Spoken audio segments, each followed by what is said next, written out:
अनेक बाजार समित्यांमध्ये 5,000 रुपये सरासरीला स्पर्श केलेला हरभरा किंवा चना या महिन्यामध्ये एप्रिलच्या महिन्यात हमी भावापर्यंत जाणार आहे का, की हमी भावापेक्षा कमी किमतीत राहील? त्यामुळे विक्रीचा निर्णय घेताना काय करावं, या संदर्भातलं मार्गदर्शन या व्हिडिओमध्ये आपल्याला बघायला मिळणार आहे. आजच्या व्हिडिओमध्ये आपण एप्रिलचे संभाव्य बाजारभाव कसे राहतील हरभऱ्याची त्याची माहिती घेणार आहोत. नमस्कार, ॲग्रो शिवारमध्ये आपलं सर्वांचं स्वागत आहे. आज आहे 1 एप्रिल 2026. तर सुरुवातीला हा व्हिडिओ आपण 2 टप्प्यामध्ये करणार आहोत.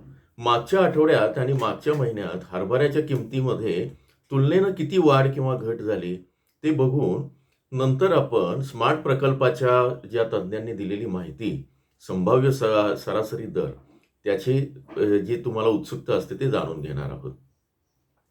जे चॅनलला नवीन आहेत त्यांना नेहमीप्रमाणे आव्हान आहे की त्यांनी इथे आत्ताच सबस्क्राईब करून घ्या, बेल आयकॉनला क्लिक करा, जेणेकरून तुम्हाला हे वेगवेगळी माहिती तुमच्यापर्यंत नियमित पोहोचेल. तर अहिल्यानगरमध्ये जे बाजारभाव आहेत ते 4,906 पर्यंत मार्चच्या शेवटच्या आठवड्यात पोहोचलेले आहेत. इथे वाढ घट काही नाही, 0.25% घट आहे. म्हणजे 4,916 वरनं 906, म्हणजे 10 रुपयांचा क्विंटल मागे फरक आहे. अकोला बाजार समितीमध्ये मागच्या महिन्याच्या तुलनेत 2.5%, मागच्या आठवड्याच्या तुलनेत 1% बाजारभाव वाढ आहे. 5,215 रुपयांपर्यंत पोहोचलेली आहे. अमरावती बाजार समितीमध्ये 5,035 रुपये प्रति क्विंटल दर सुरू आहे. मागच्या महिन्याच्या तुलनेत 0.5% घट आहे आणि मागच्या आठवड्याच्या तुलनेत 0.5% वाढ आहे. थोडक्यात बाजारभाव एकूण स्थिर आहे. बीड बाजार समितीमध्ये 4,987 दर सुरू आहे या आठवड्याच्या शेवटीपर्यंत. मागच्या महिन्याच्या तुलनेत अगदीच 0.5% वाढ आहे आणि मागच्या आठवड्याच्या तुलनेत 1% वाढ आहे. तर या ज्या 2-3 बाजार समिती आहे इथे थोडेसे वाढीचे कल आहेत. भंडारा बाजार समितीमध्ये 5,150 पर्यंत पोहोचलेला आहे. मागच्या महिन्याच्या तुलनेत 2% आणि मागच्या आठवड्याच्या तुलनेत 1% अशी वाढ आहे. बुलढाणामध्ये मागच्या महिन्याच्या तुलनेत 1% वाढ आहे. 4,982 रुपयांपर्यंत पोहोचला आहे. चंद्रपूरमध्ये 4,994 मागच्या आठवड्याच्या तुलनेत साधारण 1.5% वाढ आहे. मागच्या महिन्याच्या तुलनेत मात्र 0.5% घट आहे. छत्रपती संभाजीनगरला मागच्या महिन्याच्या तुलनेत अगदीच 0.1% वाढ आहे. मागच्या आठवड्याच्या तुलनेत मात्र 0.5% घट आहे. थोडक्यात बाजारभाव मागच्या महिन्याच्या तुलनेत आणि मागच्या आठवड्याच्या तुलनेत स्थिर आहे. ते आहे 4,904 रुपये. धाराशिवमध्ये मागच्या आठवड्याच्या तुलनेत 2.8% आणि मागच्या महिन्याच्या तुलनेत 0.2% वाढ आहे. 5,135. धुळ्यामध्ये 5,217 वर पोहोचलेले आहेत. मागच्या महिन्याच्या तुलनेत 16% आणि मागच्या आठवड्याच्या तुलनेत 7% घट आहे. धुळ्यामध्ये बाजारभाव बऱ्यापैकी खाली आहे. हिंगोलीला मागच्या महिन्याच्या तुलनेत आणि मागच्या आठवड्याच्या तुलनेत 1.5% वाढ आहे दोन्ही याच्यामध्ये. आणि आता जे बाजारभाव पोहोचले ते 5,081 पर्यंत पोहोचलेले आहेत. जळगावला 5,450 पर्यंत पोहोचलेले आहेत. मागच्या आठवड्याच्या तुलनेत 2% वाढ आहे आणि मागच्या महिन्याच्या तुलनेत 0.5% घट आहे. जालन्यामध्ये 5,168 वर पोहोचलेले आहेत. मागच्या आठवड्याच्या तुलनेत साधारण 0.5% वाढ आहे. मागच्या महिन्याच्या तुलनेत 1.5% वाढ आहे. जालन्यात एकूण परिस्थिती त्यातली त्यात बरी आहे. मुंबईमध्ये 7,200 पर्यंत पोहोचलेले आहेत बाजारभाव.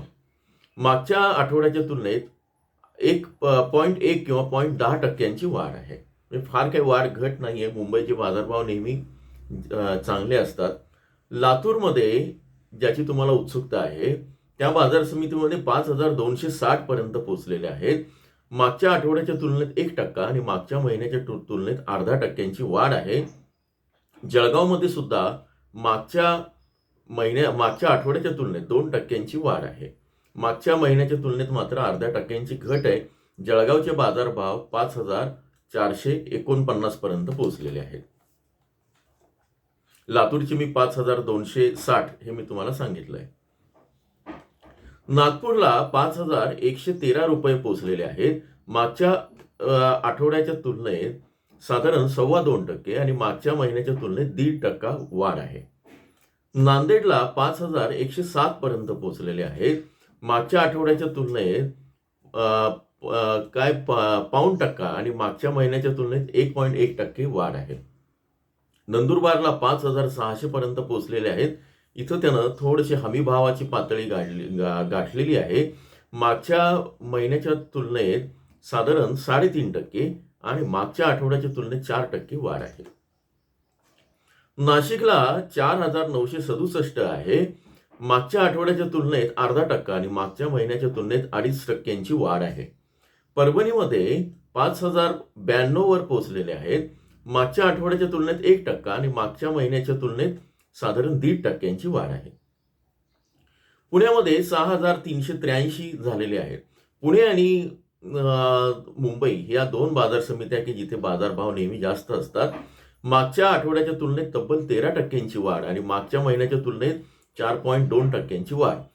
पुण्यामध्ये जर तुम्ही विकत असाल आणि तुम्ही शेतकरी असाल, शेतकरी गट असाल, त्या पद्धतीने तुम्ही विकत असाल, तुमचे चांगले कॉन्टॅक्ट असतील तर तुम्हाला चांगला बाजारभाव मिळेल हरभऱ्याला. सोलापूरचे बाजारभाव बघूया. 5,021 वर आलेले आहेत. इथे 1.5% घट आहे मागच्या आठवड्याच्या तुलनेत. मागच्या महिन्याच्या तुलनेत 1% घट आहे. सोलापूर बाजारभाव दबावात आहे थोडेसे. वाशिममध्ये 5,131 पर्यंत बाजारभाव पोहोचलेले आहेत. मागच्या महिन्याच्या तुलनेत 1.5%, 1.25 ते 1.5% वाढ. मागच्या आठवड्याच्या तुलनेत अगदी 0.10% घसरण, म्हणजे किलो मागे 10-15 पैशाची घसरण आहे. वर्ध्यामध्ये 5,010 पर्यंत पोहोचलेले आहेत. मागच्या आठवड्याच्या तुलनेत 1% आणि मागच्या महिन्याच्या तुलनेत 0.5% वाढ आहे. यवतमाळमध्ये 5,143 असे पोहोचलेले आहेत. मागच्या आठवड्याच्या तुलनेत 3% आणि मागच्या महिन्याच्या तुलनेत 2.2% घसरण आहे. एकूण महाराष्ट्रामध्ये हरभरा किंवा चण्याची सरासरी 5,250 वर पोहोचलेली आहे. हमी भावाच्या दिशेनं थोडीशी वाटचाल सुरू आहे. आता ज्याची तुम्हाला उत्सुकता आहे ते आपण बघूया की या एप्रिल महिन्यात संभाव्य बाजारभाव काय राहतील हरभऱ्याचे संपूर्ण महाराष्ट्रामध्ये. त्याची सरासरी माझ्यासमोर आहे, ते मी तुम्हाला सांगतो.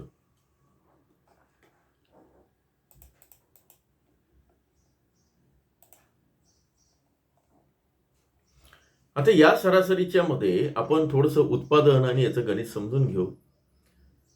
25-26 मध्ये हरभऱ्याचे उत्पादन 117.9 लाख मेट्रिक टन होण्याचा अंदाज भारतातनं जाहीर केलाय आणि राज्याचं उत्पादन 30.5 लाख टन होण्याचा, म्हणजे 25-26 मध्ये असा अंदाज जाहीर केला होता. आता निर्यातीचं बघू. मागच्या वर्षाच्या तुलनेत 23-24च्या तुलनेत 24-25 मध्ये आयात आणि निर्यात दोन्हींमध्ये पण वाढ झाली. आयात पण झाली आणि निर्यातही झाली. आता लातूर बाजारपेठेतले 3 वर्षांचे बाजारभाव काय राहिले हरभऱ्याचे ते बघूया. एप्रिल 23 मध्ये 4,787, एप्रिल 24 मध्ये 5,943, एप्रिल 25 मध्ये 5,740 असे दर राहिलेले आहेत.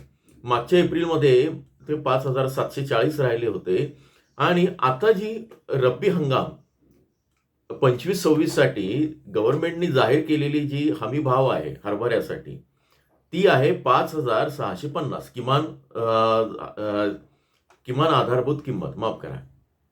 आता या सगळ्या याच्यापेक्षा आताचे जे बाजारभाव दिसत आहेत एकूण बाजार समित्यांमध्ये अपवाद वगळला मुंबई, पुणे आणि एक बाजार समिती आपण बघितली होती, तर ते सोडलं तर बाजारभाव सरासरी दबावात आहे. चांगल्या क्वालिटीला काबुली चना असेल, आणखी काही असेल तर त्याला त्या ठिकाणी बाजारभाव मिळत असतील, पण एकूण लोकल हरभरा किंवा जो हरभरा आहे त्याला मात्र बाजारभाव हमी भावापेक्षा तुलनेने कमी आहे. आता संभाव्य बाजारभाव जे सांगितलेले आहेत, महाराष्ट्र शासनाचा कृषी विभागाच्या अंतर्गत स्मार्ट प्रकल्प विभाग आहे. या स्मार्ट प्रकल्पाच्या अंतर्गत बाजार माहिती व्यवस्थापन आणि जोखीम निवारण कक्ष असा एक विभाग आहे आणि त्यातले तज्ज्ञ त्याच्यामध्ये कृषी अर्थशास्त्रज्ञ आहेत, कृषी शास्त्रज्ञ आहेत. हे सगळे मिळून दर महिन्याला माहिती देतात की जेणेकरून शेतकऱ्यांना संभाव्य बाजारभावाचा अंदाज यावा. ते कार्यशाळा पण घेत असतात. यातून तुम्हाला त्याचा फायदा होत असतो आणि विक्रीवरचं जे काही संभाव्य ताण आहे किंवा जी जोखीम आहे ती कमी व्हावी. तर त्यांचा अंदाज आहे 4,900 ते 5,300. या संपूर्ण एप्रिल महिन्यात हरभऱ्याचे जे बाजारभाव आहे ते 4,900 ते 5,300 या दरम्यान राहतील. मागच्या महिन्यासाठी आपण हरभऱ्याचा जो दर सांगितला होता किंवा जे विश्लेषण केलं होतं त्यांची तुलना करून बघा. ते योग्य आलंय का किंवा कसं आलंय हे मला कमेंटमध्ये जरूर कळवा. जोडून राहा. धन्यवाद.